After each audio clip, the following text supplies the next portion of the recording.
listening to the NFL Draft Bible Podcast Network, part of Sports Illustrated, giving you daily NFL Draft, Dynasty, and Devy Fantasy Football podcasts.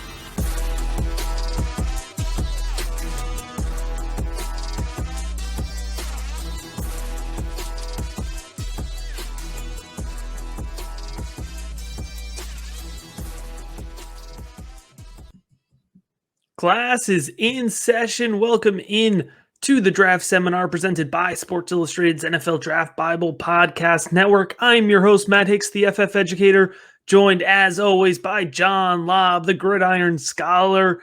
And we're talking about somebody we have been just waiting to talk about, and that is Rondale Moore, a highly explosive but also controversial prospect here in the 2021 class. John, I know you're excited to dig in. I am, and you and I had a long discussion last year about Rondale Moore on our Devy seminar, I think around July. And you and I in general were a little bit lower on him than consensus. And right now, I see a lot of different opinions on Rondale Moore. There are people on Twitter who are shouting from the mountaintop that he's their number one prospect. I've seen that. Then I've seen from the national media him as low as number 8 or 9. I tend to be in the middle. I have him at number 6. I like Rondale Moore. But the one thing I have to say, if you're drafting this young man, you better understand the player that you are getting. You really have to understand how to use him to maximize his skill set, in my opinion. I'll never forget his freshman year in 2018. Man, I'm going to talk about that in a second, but what a great year. In high school, he was a 4-star recruit, and he ends up with the Boilermakers. In 2017 in high school, he was U.S. Army All-American Bowl and Gatorade Kentucky Player of the Year. So he walks onto the Boilermaker campus with a pretty impressive resume, and diehard Devy players or hardcore draftniks, high school, people who love to scout the high school community, we kind of knew who Rondale Moore was, but he exceeded anything I could have thought of as a true freshman. And this is where I think the love affair starts, because the breakout age is so incredible. He was first team All-American by the AP, the Football Writers Association of America, ESPN, and Sports Illustrated, all as a true freshman. He was the Big Ten Receiver of the Year and Big Ten Freshman of the Year. Just phenomenal, Matt. He established school records for all-purpose yards with 2,215 and all-purpose yards in a game with 313. And I believe that was the first game he ever played. I think it was on a Thursday or Friday night. And I remember watching him on, I think it was ESPN, and he was just electric that night as a true freshman. He tied the school record for most 100-yard receiving games with 7. So you're talking about a year for the ages. I mean, very few freshmen in my book. It's up there with Herschel Walker. And for those of us who are old, Herschel Walker's freshman year at Georgia, I had never seen anything like it. And this is back in the early 80s. And he ends up playing Dan Marino's Pittsburgh Panthers in the Sugar Bowl. What a great game. So that was unbelievable. Rondale Moore had that type of freshman season. 2019, remember, he basically played 2 full games. Then he got hurt. And he ended up playing like 2 other games. He suited up, but he didn't have a good sophomore season. But he was academic all Big Ten. And this year, tough season for the entire nation. The Big Ten kicked off late. Rondale Moore wasn't sure if he was going to play. He only started 4 games. And I do think he played to show the NFL who he was. Because if you remember that opening game, he didn't play the Boilermakers' first game. I think he played their second or third game, and he had like 17 targets. When the season was over, he had 29 receptions for 387 yards and 2 touchdowns. He only played in 3 games this year. 35 receptions, 271 yards, and 1 touchdown. Sorry, the numbers I said before was for his 2019 season. So the last 2 years were not combined as productive as his freshman year. That was a long time ago now. Rondale Moore has great skills. But one thing, I had watched a lot of Boilermakers, and I thought they peppered him with a lot of design plays specifically for him. And then, I wish I remembered the name because this was about a month ago. Someone actually put a chart on Twitter of where his receptions were on the field. Matt, like 90% of his catches were within 10 yards of the line of scrimmage, and a lot of them were within 5 yards and behind the line of scrimmage. The Boilermakers manufactured plays for Rondale Moore. He's going to be good in the NFL, but you better know what you're drafting. Matt, what does your film breakdown say? Absolutely. So when you look at the film, John, the speed has to be the starting place here. Absolute burner, game-changing speed. He's got quickness in space, but he's a straight line burner. It's fantastic. Yards after catch ability here. He's very elusive in open space. He can break off big runs. He's got good field vision. He's comfortable with the ball in his hands.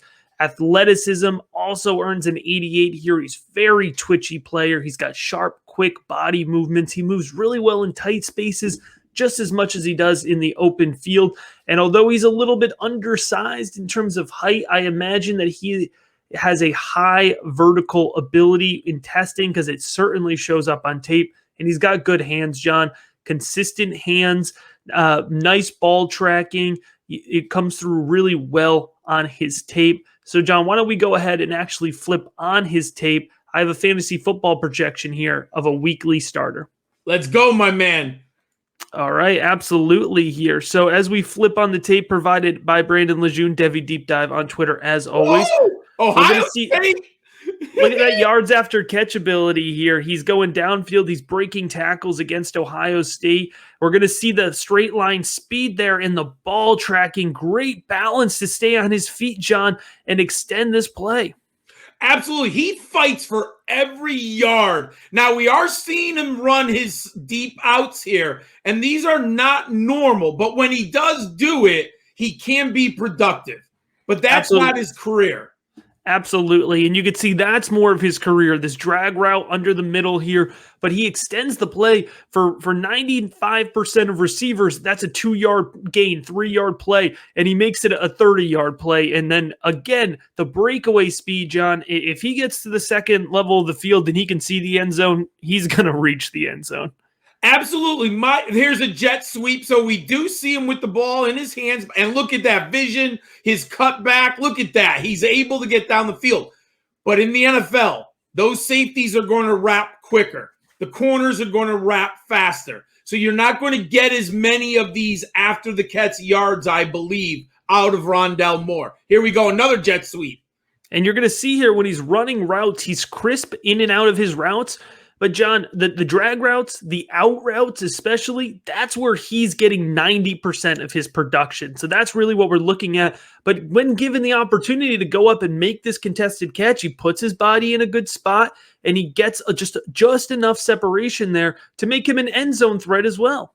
And, yes, and look at here. He's got the jet sweep in the red zone. That was a very nice run in tight spaces. Hey, I have no question about his ability to be a productive NFL player, and I like your a fantasy outlook, a weekly starter. I agree with you. I just wonder what the ceiling is. Can he really be more than a Golden Tate? And I loved Golden Tate as a fantasy football asset. So I see that. But if you're talking about the number one wide receiver in the rookie class, I need, at least the ceiling of AJ Green. We're not always going to get it, but that's what I want to see. I don't think Rondale Moore has that. When I put him in my model, it does like him, but there is one statistic that pops out that shows you the red flag. Matt, that yards per reception, 10.8. We saw the ceiling plays, his spectacular run after the catch, his ability at times to run a deep pattern and get open downfield. But that is not the norm. When you mentioned it, 90% of his catches are really within the line of scrimmage. And that yards per reception tells you that there were often times he was tackled. And in the NFL, they're going to wrap faster and they're going to tackle better. So that is a little bit of a red flag. So when I say a guy's a first-round draft pick, to me, in my book, I've got to be high. I got to get those Jalen Waddle, Jamar Chase type numbers, explosive numbers. Rondale Moore can do it, but his career does not show us that he can do it on a consistent basis. 178 receptions, my model likes. The receiving yards is a product of the yards per reception. 17 touchdowns. Now, to understand how good he was, I had to go back to my model. I went to 2018. His catch percentage was 71%. His team aerial dominator was 31%. He missed a lot of time the last two seasons, Matt. Also, David Bell rose. We're going to talk about him in this offseason. But David Bell rose at Purdue as a legitimate star. So you got to go back to get those dominant numbers. So we are looking at a player who had his best season 2 years ago. You mentioned it, 5'9", 180 pounds. But he does play bigger and tougher than that. And you mentioned that lateral quickness and his contact balance. He looks like a running back at times, bouncing off of people. I just think fantasy players and NFL teams, you have to know what you're drafting. Love him in the Dynasty second round of a draft. I'm not going to overpay for Rondale Moore. I have a second round grade in the NFL, and he's my 6th ranked wide receiver going into the draft. All right, there you have it. You can put those pencils down. This session is over. Please make sure to subscribe whether you're listening on your favorite podcast provider or watching on YouTube. Give the video a thumbs up if you are watching.